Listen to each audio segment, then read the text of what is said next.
Panorama group, जो सोचता है वो करता है। एनडीए की 40 सीटों पर कौन कितने सीटों पर लड़ेगा, ये सब कुछ फाइनल हो गया था। और एक तरफ जहां आपने देखा कि प्रथम चरण के चुनाव के लिए जो मतदान होने थे उससे पहले नामांकन की प्रक्रिया समाप्त हो गई है और सभी 4 सीटों के लिए एनडीए की तरफ से नामांकन हो गया। तो वहीं राष्ट्रीय जनता दल ने भी अपने हिस्से का नामांकन कर दिया है। आपको बता दें कि इसके साथ साथ अभी कैंडिडेट का चयन होना बाकी है। कई सीटों पे अभी तक उम्मीदवारों का नाम घोषित नहीं हुआ है, जबकि एनडीए के तहत अगर देखें तो भारतीय जनता पार्टी और जनता दल यूनाइटेड के साथ साथ हिंदुस्तानी आवाम पार्टी और राष्ट्रीय लोक मोर्चा ने अपने उम्मीदवारों की घोषणा कर दी है। चिराग पासवान के हिस्से जो 5 सीटें हैं उसमें से 2 सीटों पर तो ये क्लियर हो गया है। एक सीट पर उनके जीजा अरुण भारती ने नामांकन कर दिया है जमुई से, तो दूसरी सीट चिराग पासवान खुद हाजीपुर की लड़ेंगे। बाकी शेष 3 सीटों के लिए भी उन्होंने एक लंबे मंथन के बाद लगातार ये चर्चा चल रही थी कि क्या होगा, इस पर क्या फैसला लिया जा सकता है। चिराग पासवान ने पहले ही संकेत दिए थे कि चौंकाने वाला फैसला ले सकते हैं।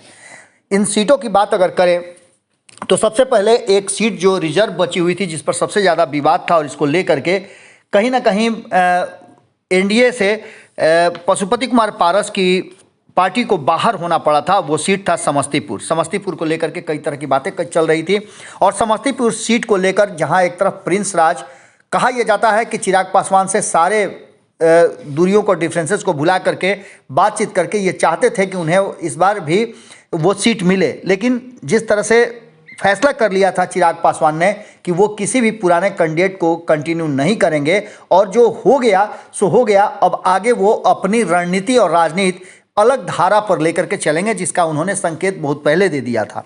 समस्तीपुर से प्रिंस राज के नाम पर कोई विचार तो हो नहीं रहा है, तो वहीं आपको बता दें कि कई नाम सामने नजर आ रहे हैं। आपको बता दें कि खबर यह भी थी कि बहुत बेहतर संबंध है महेश्वर हजारी के साथ, तो उनके पुत्र अमन हजारी को वो टिकट दे सकते हैं। लेकिन यहाँ मामला कुछ अलग है। आपने देखा होगा कि संपादक नवन मिश्रा जी ने आज से 15 दिन पहले ये बात कहा था कि चिराग पासवान ने बातचीत के दौरान ये प्रस्ताव रखा था कि वो यहाँ से एक महादलित को चुनाव लड़ाना चाहते हैं। इसकी खबर हमने आपको कई बार दिया है। इसके लिए कई नामों पर विचार चल रहा था। इसमें संजय पासवान के भी चुनाव लड़ने की बातें चर्चा में आई थी, लेकिन संजय पासवान भी चूंकि उन्हीं के समाज से आते हैं, इसलिए उनके नाम पर भी विचार नहीं हुआ। इसके अलावे आपको बताएं और कई एंगल पर विचार हो रहा था, जिसमें कहा यह जा रहा था कि आईपी गुप्ता के साथ एक फोटो वायरल हुआ था होली से एक दिन पहले।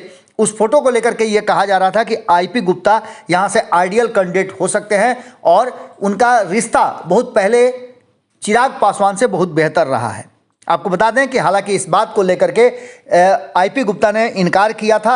आईपी गुप्ता से जब हमने बात किया था तो उन्होंने कहा था कि ये एक संजोग था जिसके तहत चिराग पासवान और उनकी मुलाकात हुई, और मुलाकात जो पुरानी दोस्ती थी उसके हिसाब से दोनों एक दूसरे से मिले। इसके राजनीतिक मायने कुछ भी नहीं है, ये व्यक्तिगत मुलाकात थी और एक दूसरे को अच्छी तरह से जानने और एक दूसरे के मित्रवत व्यवहार के कारण वो मुलाकात हुई थी। इससे सीट और उम्मीदवारी का कोई लेना देना नहीं है। तो वहीं आपको बता दें कि अशोक चौधरी की पुत्री शांभवी चौधरी का भी नाम काफ़ी तेज़ी से चल रहा है। दिल्ली से लेकर पटना तक आपने देखा होगा कि पहले जमुई से ये चर्चा चल रही थी, उसके बाद जब बात समस्तीपुर में महादलित की आई तो कहीं ना कहीं शांभवी चौधरी 2-3 एंगल से साफ नज़र आता है कि उनको उम्मीदवारी में अभी तक फाइनल नहीं होने तक ये सारी बातें कही जा सकती हैं। एक तरफ जहां आईपी गुप्ता, वहीं अमन हजारी, तो दूसरी तरफ शांभवी चौधरी जो हैं वो इसकी उम्मीदवार बनती हुई दिखाई दे रही हैं। हालांकि जिस तरह से चिराग पासवान फैसले ले रहे हैं, कोई अलग फैसला भी ले सकते हैं, लेकिन शांभवी चौधरी के साथ कई एंगल जुड़ते हैं। तो वहीं आईपी गुप्ता इस कॉन्टेस्ट में सबसे ज़्यादा मजबूत नज़र आ रहे हैं, क्योंकि एक खास समाज, पान समाज है जो महादलित में आता है, उसे एकजुट करने में उनकी बड़ी भूमिका रही है। और यही कारण है कि आपने देखा होगा कि हाल फिलहाल में ही भारतीय जनता पार्टी ने भी इस समाज के एक शख्स को भेजा है विधान परिषद में।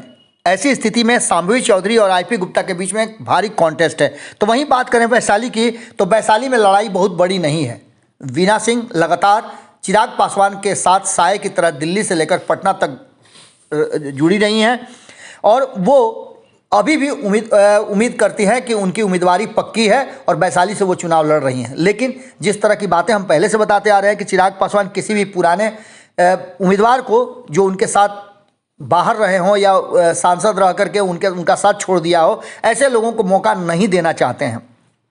ऐसी स्थिति में वीणा देवी ने कल हमारे संवाददाता जो सीनियर रिपोर्टर हमारे हैं रत्नेश, उनसे बातचीत के दौरान उन्होंने कहा था कि उन्हें उम्मीद है कि वो वैशाली से चुनाव लड़ेंगी और उनके नेता चिराग पासवान इस पर फैसला लेंगे। लेकिन संजय सिंह और रविंद्र सिंह दो ऐसे नाम हैं, संजय सिंह दो है और इसके साथ साथ इंजीनियर रविंद्र सिंह हैं जो लगातार प्रयास करते रहे। आपको याद होगा कि वैशाली की जो सभा हुई थी उस सभा में चिराग पासवान ने इन सभी से बारी बारी परिचय कराया था वैशाली की जनता का, जिसमें ये सभी नाम शामिल थे। अब देखना दिलचस्प होगा कि यहाँ भी वैशाली में भी चिराग पासवान कोई चौंकाने वाला फैसला ले सकते हैं। बात खगड़िया की कहें तो ये सबसे ज़्यादा हॉट सीट बना हुआ है। खगड़िया में महबूब अली कैसर, जिस तरह से वीणा सिंह को आपने देखा होगा, वीणा देवी को देखा होगा आपने कि वो साय की तरह चिराग पासवान के साथ चल रही हैं, तो वहीं महबूब अली कैसर भी साथ नहीं छोड़ रहे हैं। ये वही महबूब अली कैसर हैं जो जब पार्टी दो खंडों में बटी थी तो पशुपति कुमार पारस के साथ चले गए थे। हालांकि जल्दी ही उनका पशुपति कुमार पारस से मोह माया भंग हो गया था और चिराग पासवान से पहले भी मुलाकात कर चुके हैं। लेकिन यहाँ की लड़ाई बहुत ज़बरदस्त है। जैसा कि हम आपको पहले बताए कि जिस तरह से समस्तीपुर में कई एंगल शांभवी चौधरी को एक महिला होने का भी एंगल नज़र आ रहा है, तो वहीं दूसरी तरफ उनके जो रिश्ते हैं वो भूमिहार समाज से भी जुड़ रहे हैं, क्योंकि उनकी शादी एक भूमिहार समाज में हुई है और काफ़ी नामी गिरामी किशोर कुणाल के पुत्र से उनकी शादी हुई है। इसके साथ साथ खगड़िया में भी कई नाम चल रहे हैं जिसमें भारतीय जनता पार्टी ने महिला को मौका नहीं दिया है, तो ये दबाव निश्चित रूप से चिराग पासवान पर है कि वो महिला को दें। इसके लिए खगड़िया में रेणु कुशवाहा का नाम चल रहा था, सुहेली मेहता का नाम चल रहा था, लेकिन ये दोनों ही अब इस कॉन्टेस्ट में हैं या नहीं है, ये फैसला चिराग पासवान को करना है। लेकिन इस दौड़ में एक जातीय समीकरण को साधने के लिए विवेकानंद, डॉक्टर विवेकानंद है, उनका नाम बहुत तेज़ी से आ रहा था, क्योंकि यादव समाज से वो आते हैं और उनकी पैठ खगड़िया में बहुत अधिक है। कई स्कूल कॉलेज उनके खगड़िया में है और खगड़िया में चूँकि आरएसएस से जुड़े हुए हैं इसलिए संभावना कम नज़र आ रही है कि, लेकिन आपको बता दें कि जातीय समीकरण को साधने के लिए भारतीय जनता पार्टी के साथ ये बोरो किए जा सकते हैं। तो वहीं आपको बता दें सुहेली मेहता का बात हमने किया, उनके साथ भी यही स्थिति है। लेकिन इसके अलावे जो अजय कुशवाहा का नाम चल रहा है और एक स्वर्ण व्यवसायी हैं राजेश वर्मा, उनका भी नाम चल रहा है जो भागलपुर के रहने वाले हैं, तो इसको लेकर के भी मंथन का दौर जारी है। जल्द ही आपको आज किसी भी समय हो सकता है कि चिराग पासवान इन नामों की घोषणा कर दें। अभी तक आपको बताएं कि असमंजस की स्थिति बनी हुई है। संभावित नामों की सूची हमने आपको बता दी। अब देखना दिलचस्प होगा कि चिराग पासवान आखिर फैसला क्या लेते हैं। जुड़े रहिए भारत लाइव के साथ। बहुत बहुत धन्यवाद। पनोरमा ग्रुप, जो सोचता है वो करता है। अगर ये वीडियो पसंद आई और वह बिहार के राजनीति और बिहारियत से सरोकार रखेनी तो सब्सक्राइब बटन दबा के चैनल के सब्सक्राइब कर ली। ओजे एगो घंटी बा, ओकरा बटन दबा देला से कुल सटीक और मारक खबर रुआ मुफ्त में मिल जाई। अगर रुआ पत्रकारिता के हमनी के नया प्रयोग में सहयोग कर चाहतानी तो ज्वाइन बटन दबा दी। पेटीएम नंबर नोट कर ली 9386816700। धन्यवाद।